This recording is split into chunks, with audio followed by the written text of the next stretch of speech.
At dawn, the valley of Elah glimmers in the morning light, silent except for the anxious murmurs of the Israelite encampment. The soldiers gather as the Philistine champion, Goliath, emerges yet again, his footsteps shaking the earth. Goliath lifts his spear and roars his challenge, "Send out a man to fight me." King Saul and his commanders huddle in their tent, brows furrowed, but none answer the giant's call.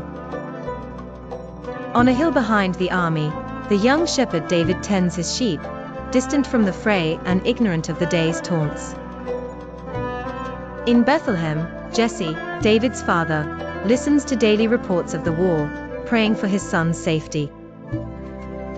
David's brothers clean their armor, but avoid each other's eyes, ashamed at their own fear. That night, the campfire tales turn to other battles, other times, about Moses and Joshua, but not about today. In the Philistine camp, warriors laugh with Goliath, emboldened by Israel's silence. On the second morning, Goliath returns, his shadow falling long across the valley. Once more he calls out the Israelites, his words like thunder, but no answer comes. Among the Israelites, some pray for a miracle, others wonder if God has abandoned them. That day, David remains by the fields, chasing stray lambs and playing melodies on his lyre. Saul sends out scouts, but each returns with the same message: none dare face the giant.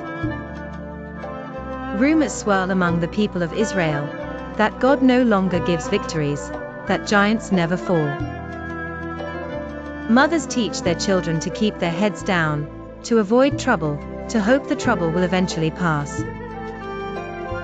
On the seventh day, Goliath's words grow crueler, mocking God and Israel alike. The Israelites' armor grows heavier with each passing morning, weapons feeling useless in trembling hands. David brings lunch to his brothers, as his father instructed, but his only talk of the terrifying giant and their helplessness. Some officers whisper, if only someone would step forward. Anyone? The prophet Samuel, miles away, prays for Israel and wonders who will become the king God has chosen. In the fields, David notices the stillness of the sheep, sensing a heaviness in the world he cannot name. Neighboring villages grow afraid. They hear Israel will never stand again if Goliath remains. The Philistine camp builds a monument to Goliath's undefeated strength, kindling fear anew. Saul offers a greater reward for anyone who will fight, but the golden daughter he promises cannot buy courage. David, in the city, passes the tent of the ark, feeling a strange stirring, an urge to step forward, but he does not. Another day passes, Goliath's boasting grows. The Israelites become divided. Some say to surrender, others say to flee. Over time, Israel's hope fades.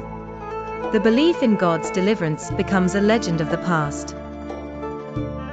Years go by, Goliath remains undefeated, a living symbol of what the people cannot overcome.